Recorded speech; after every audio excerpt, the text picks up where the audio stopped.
Mesdames, Mesdemoiselles, Messieurs, bonjour et bienvenue sur notre chaîne YouTube. Nous vous invitons à visiter notre site internet monespérance.fr. Bienvenue pour ce temps d'étude. Cette semaine, nous étudions la leçon numéro 8.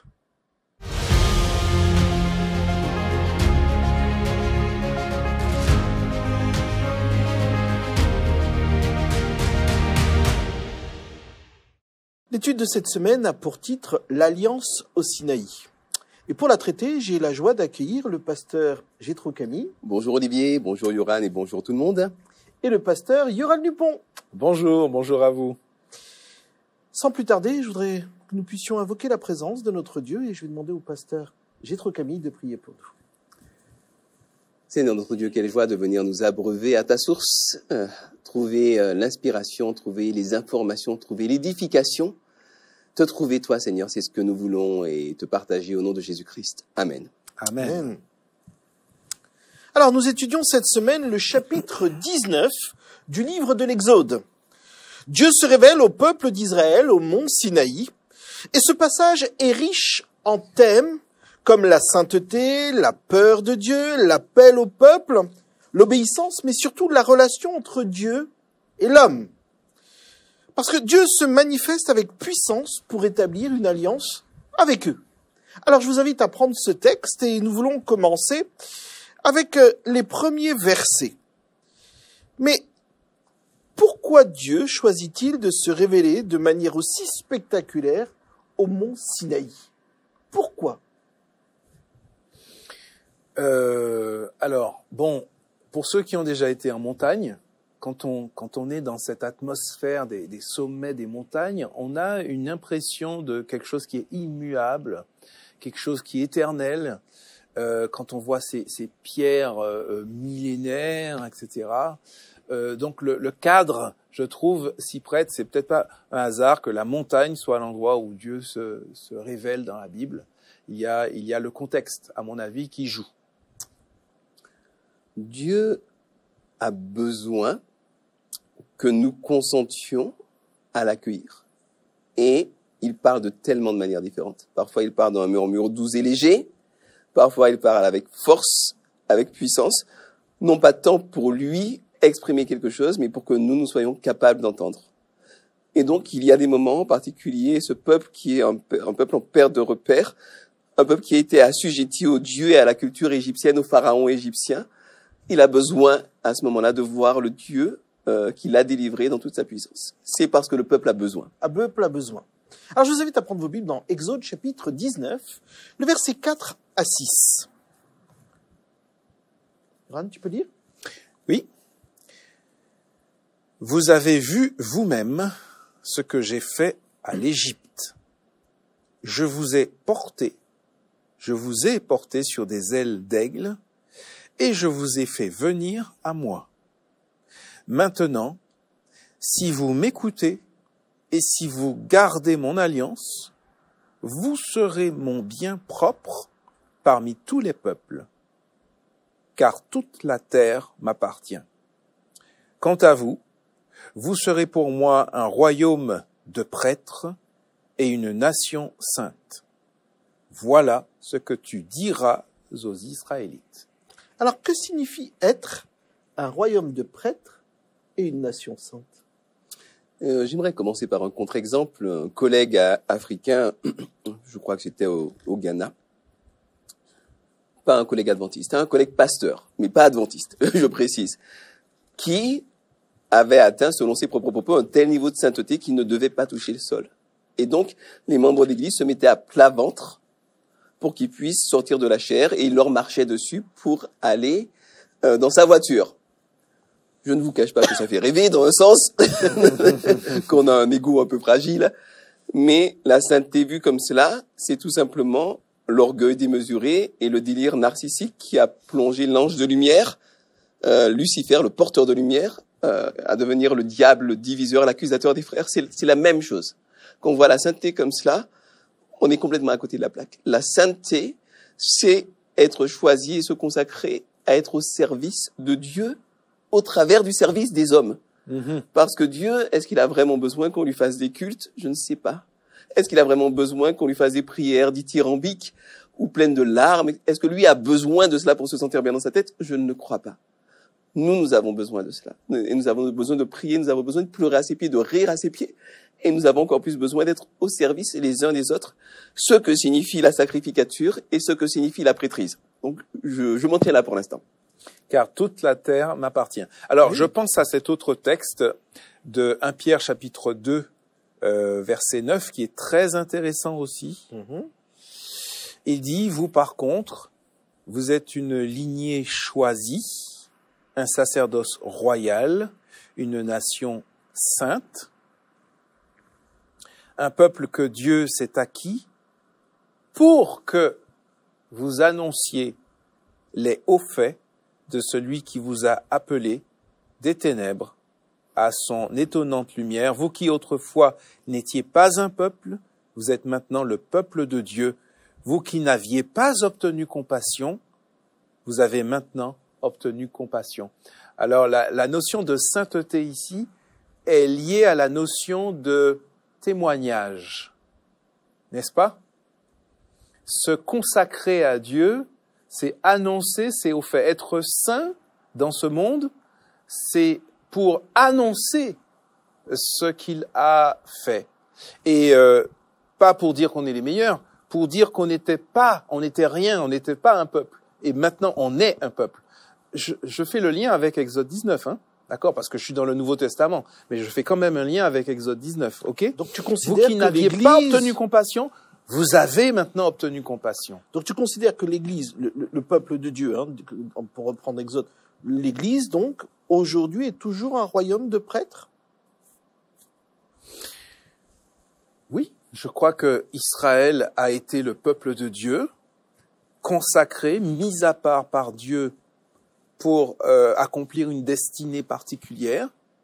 Et je crois que après la venue du Messie, tous ceux qui sont disciples du Christ sont de même un peuple à part, consacré, etc., pour entrer dans une destinée également, celle d'annoncer le salut de Dieu. Donc tu crois également que nous sommes un royaume de prêtres? Je crois qu'il faut bien définir les mots qu'on utilise. Hein. Il y avait une cérémonie au Moyen-Âge quand un moine avait été ou un prêtre avait été défroqué, c'est-à-dire révoqué de son statut d'ecclésiastique.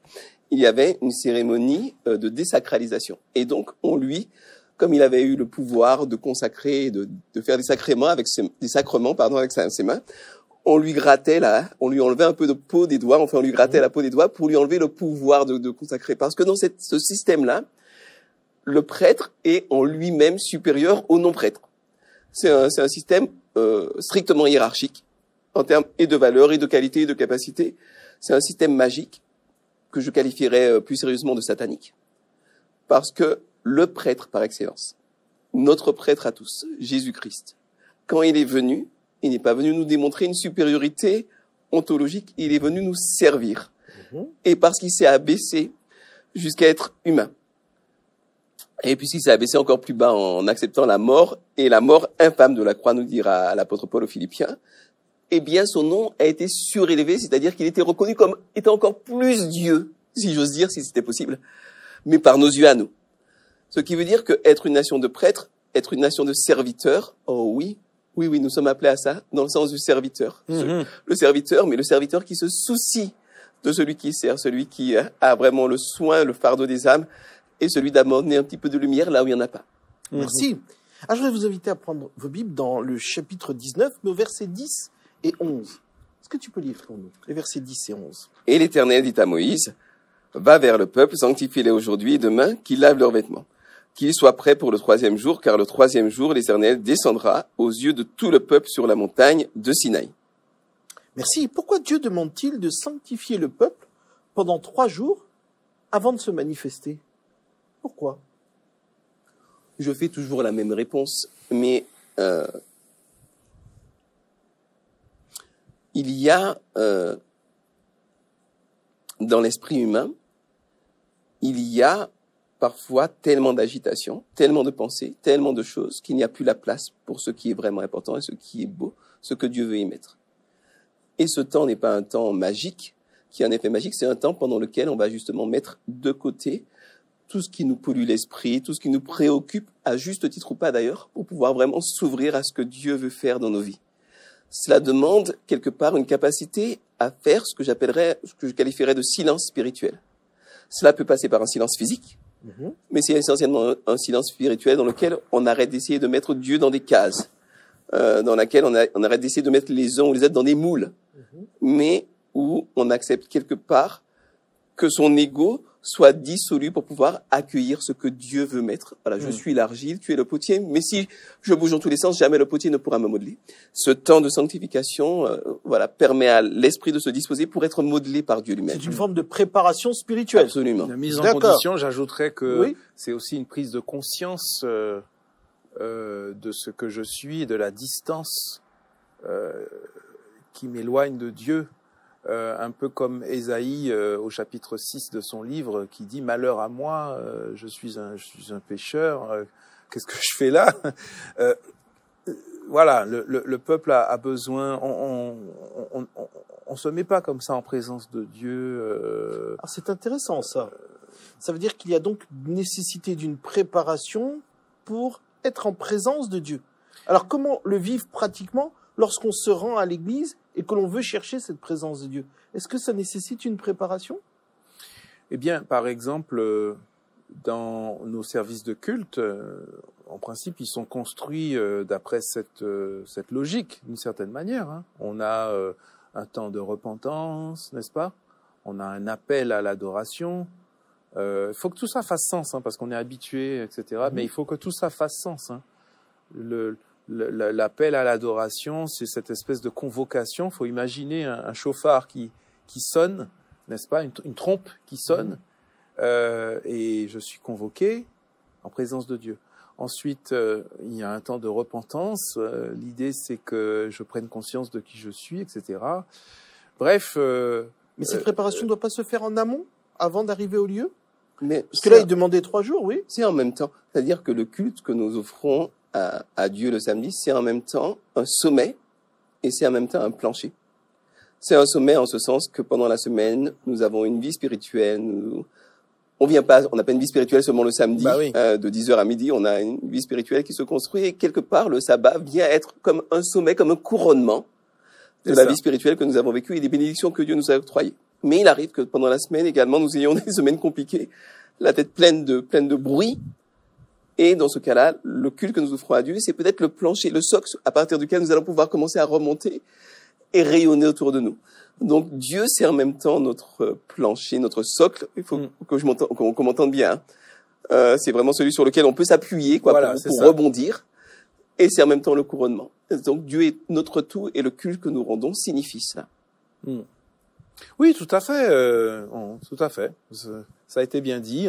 On vient comme une apothéose et en même temps on vient se remplir aussi également. Alors, si on prend les versets 12 et 13, regardez bien.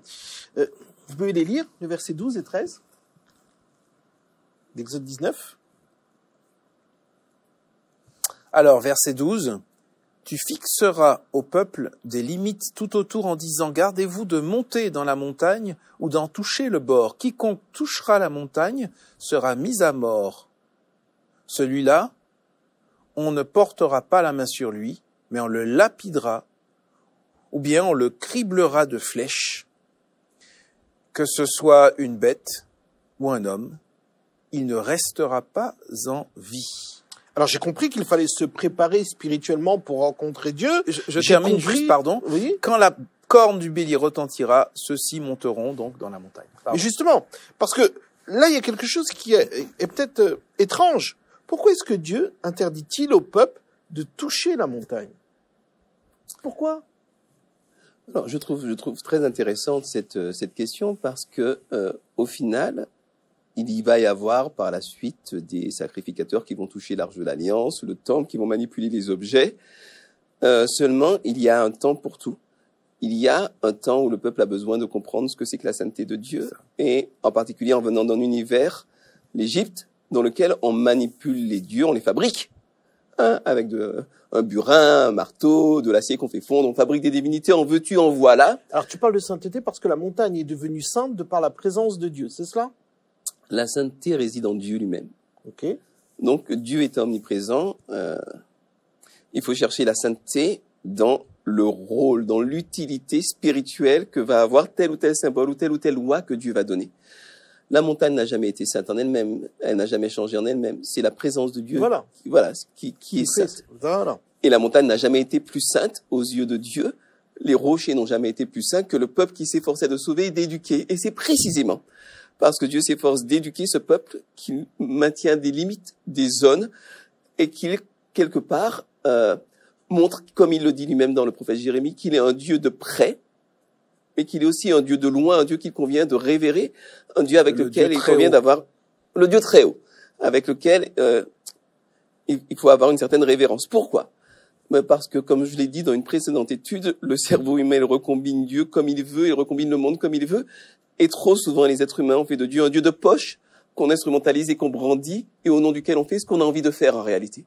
Donc ce passage qui est très dur, qui est très violent dans un certain sens, montre que Dieu veut que la conscience de ce que c'est, enfin, de ce qu'on peut percevoir en tout cas de la divinité, il veut que ça imprègne son peuple.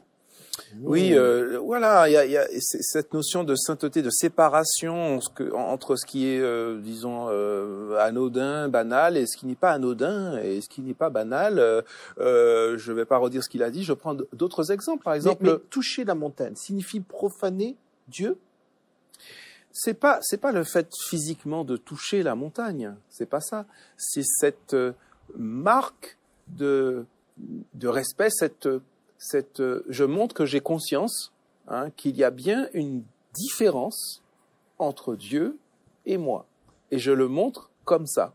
Les prêtres vont pouvoir toucher l'arche après, effectivement, mais les prêtres vont être mis à part eux-mêmes, ils vont être consacrés, etc. Il y a tout un personnel cultuel, etc. Donc, Uza, par exemple, a touché l'arche, et il est mort. On n'a pas le temps d'entrer dans les détails, mais j'ai dans l'idée que cet homme-là n'avait pas justement fait cette distinction. Lorsque Dieu va donner des lois sur la pureté, l'impureté, le sacré, etc., par exemple, les relations sexuelles, par exemple, on se dit, mais comment ça se fait que les relations sexuelles provoquent de l'impureté? C'est pas de l'impureté dans le sens de la saleté, c'est dans le sens que Dieu veut faire comprendre que, par exemple, l'acte sexuel n'est pas quelque chose d'anodin. C'est quelque chose on touche à la vie, on touche à quelque chose de sacré. On n'en ressort pas comme ça, comme si de rien n'était. C'est un petit peu cette idée-là. Il y a cette pédagogie du sacré et du. J'entends ce que vous me dites, mais ça me gêne un petit peu dans le sens que j'ai l'impression que l'on met des restrictions dans notre relation avec Dieu.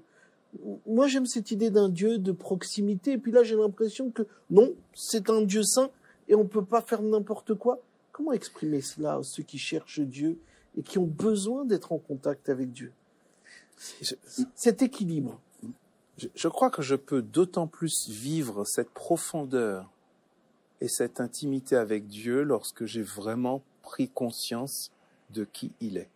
Voilà ce que je pourrais dire. Dieu est à la fois le Dieu très haut et en même temps l'esprit qui me parle, qui parle à mon esprit. On ne peut pas être plus intime, n'est-ce pas? Entrer dans l'esprit de quelqu'un. Donc Dieu est à la fois un esprit saint et en même temps le Dieu très haut. Oui. Il y a plusieurs stades dans la vie spirituelle. On passe par plusieurs stades. Et dans certains de ces stades, on a besoin d'un Dieu familier, d'un Dieu proche, d'un Dieu qui soit un petit peu comme mon papa céleste ou comme ma maman céleste, comme mon meilleur ami qui me prend par l'épaule et avec lequel je marche, je peux tout lui dire, etc. Et puis, j'ai aussi besoin de mesurer un peu de quoi je parle. Parce que finalement, on utilise le mot Dieu, mais quand on essaie de définir ce que c'est dans sa substance, et quand on commence à mesurer ce que c'est que les distances dans l'espace, ce que c'est que la microbiologie, ce que c'est que la physique quantique, eh bien, pour essayer de creuser un peu ces questions-là de temps en temps, je peux vous dire que ça a une dimension, je n'exagère pas, c'est assez traumatisant. c'est assez traumatisant de voir à quel point Dieu est puissant et à quel point c'est une entité d'un génie incommensurable. Parce que le peu qu'on arrive à vaguement appréhender de loin, c'est écrasant. Monstrueux. C'est écrasant. Je l'ai déjà dit dans une précédente étude, on essaie un petit peu d'étudier la biochimie avec mon épouse, on regarde un peu de la surface des choses, mais on est estomaqué, on est écrasé par le niveau d'optimisation, le niveau de performance, l'élégance biotechnologique. C'est inconcevable, ça nous écrase l'esprit. Et du coup, on peut pas dire qu'on a peur de Dieu dans le sens d'avoir vraiment la trouille, mais on est vraiment, c'est écrasant. Et de temps en temps, c'est bien aussi de ne pas simplement faire de Dieu le meilleur copain, etc. On a besoin de ça aussi. On a besoin de ça. De craindre Dieu. Mais voilà, d'appréhender un petit peu. Pas le faire à ma mesure. Voilà, parce qu'il n'est pas à ma mesure. Il se met à ma mesure. Voilà. D'où ce genre de loi. Voilà. Mais il n'est pas à ma mesure. Voilà. Et j'ai besoin aussi de me rendre compte pour pouvoir mieux témoigner de qui il est. Alors, mais comment restaurer la crainte de Dieu sans entrer dans une peur paralysante? Alors, non, mais n'oublions pas, mais n'oublions pas quand même que la Bible affirme de manière très forte que Dieu est amour. D'accord? Donc, c'est pas Baal ou je sais pas quoi qui est prêt à... Moloch. Non, voilà. Dieu est amour. C'est son essence même. D'accord? Donc, c'est pas ici dans le sens de craindre Dieu parce que... Non. Son amour est infini, est immense. Par contre, Dieu n'est pas comme moi. D'ailleurs, je ne sais pas si on a encore un peu de temps, oui. Mais lorsque Dieu, donc au Sinaï, il va faire alliance avec le peuple. Donc c'est magnifique, c'est j'image, hein, c'est le prince charmant qui vient délivrer la princesse qui était emprisonnée dans le château, etc., qui l'a fait sortir. Bon, magnifique. On va se marier, on va faire alliance, très bien. Mais il dit, attends. Il faut que tu saches qui je suis. Et la loi, quelque part, est donnée pour que le peuple sache qui est Dieu. Je suis le Seigneur, ton Dieu, qui t'a fait sortir du pays d'Égypte, etc. Et puis il y a les 10 commandements. Et ces commandements qui sont exprimés de manière très rudimentaire, faut le dire. Hein, tu ne feras pas, tu ne feras pas, tu ne feras pas. Mais quelque part, ça parle de Dieu. Ça dit qui est Dieu. Ça met au fur et à mesure que les commandements s'égrènent, on se rend compte de la distance, en fait, qui nous sépare de Dieu. Et dans ce même chapitre, on voit que Moïse monte seul sur la montagne. Alors, que révèle selon cela, à mon avis, hein, pourquoi juste Moïse monte-t-il sur la montagne? Qu'est-ce que cela peut vouloir nous dire? Pourquoi juste Moïse? Il y a, à mon sens, un double aspect à cela. Le premier aspect, c'est que l'être humain a été créé, peut-être, est-ce une conséquence du péché? Je ne sais pas. Mais en tout cas, nous sommes actuellement hiérarchiques. Tout le monde n'a pas vocation à être le chef, tout le monde n'a pas vocation à être le représentant, le porte-parole. S'il y a 20 porte-paroles et que chacun est rempli de sa subjectivité, il n'y a plus de parole. Donc parfois, il y a besoin d'avoir une tête facilement identifiable, et ça a été le cas de Moïse, qui était, à l'insu de son plein gré, désigné comme étant le porte-parole de Dieu, le représentant de Dieu, le prophémie, le prophète de Dieu. Donc cela, c'est le premier aspect. Le deuxième aspect, je dirais que c'est tout simplement le fait que le peuple a absolument besoin de cela. Le peuple a absolument besoin d'avoir une parole claire, dite par un homme qui est au contact de Dieu et qui, de toute évidence, vu tout l'historique, a été l'instrument et est l'instrument de Dieu. D'où l'importance, je crois, pour nous, j'aimerais actualiser un peu, d'où l'importance pour nous, comme le dit Jésus, que notre oui soit oui, que notre non soit non, que notre service soit service, que notre engagement soit engagement, pour que nous soyons perçus comme des instruments de Dieu. Non pas parce qu'il y a intérêt à être perçu comme tel, mais parce que quand on est perçu comme cela, on est capable de parler au nom de Dieu avec beaucoup plus de puissance et d'efficacité. Alors, avons-nous besoin d'un Moïse aujourd'hui pour nous rapprocher de Dieu? Alors, juste une chose, et puis aussi, je pense que peut-être que Moïse est aussi une figure du Christ, hein, quelque part, parce que dans le texte, il va et vient entre Dieu et... On est intercesseur, quoi. Hein. Voilà, entre Dieu et son peuple, c'est peut-être une figure aussi pour transmettre la parole de Dieu. Et ta question, avons-nous besoin d'un Moïse? puisqu'il nous dit que c'est... Avons-nous besoin d'un Moïse aujourd'hui, de manière contemporaine, Dieu a besoin... pour nous rapprocher de Dieu? Jean chapitre 1 verset 18 nous dit « Personne n'a jamais vu Dieu, mais le Fils l'a rendu visible. » Hein? Donc Dieu est descendu pour se rendre perceptible par l'être humain. Et encore aujourd'hui, je pense que Dieu a besoin... c'est le Dieu très haut, mais il a besoin de se rendre tangible, perceptible, et c'est au travers des êtres humains. C'est au travers de contacts humains, finalement, que la foi s'est toujours transmise depuis des millénaires. Elle ne tombe pas comme ça. Elle passe par... on peut dire que la foi s'incarne, d'une certaine manière. Hein? Alors, j'aimerais bien répondre à cette question-là. Oui, vas-y. Je dirais, oui, on a besoin de Moïse, mais de Moïse au pluriel. Moi, parfois, j'ai besoin de Moïse qui me montre le chemin, parce que parfois, je suis perdu, alors que même j'ai des sentiments de ne pas être perdu, mais parfois, j'ai besoin que Moïse m'éclaire. Et puis, il arrive que Dieu puisse m'utiliser également pour être le Moïse de mon prochain. Donc, oui, on a besoin les uns des autres, et c'est tout le sens de l'élection d'un peuple de sacerdotes. C'est ça, le sens. C'est pas être un peuple en soi-même de sacerdotes, c'est être élu pour remplir une mission, exactement comme un maire. Le maire, il est élu maire, pas pour être élu maire. Il est élu maire pour faire un job, pour remplir une mission, pour apporter du soulagement et du bien-être à ses administrés.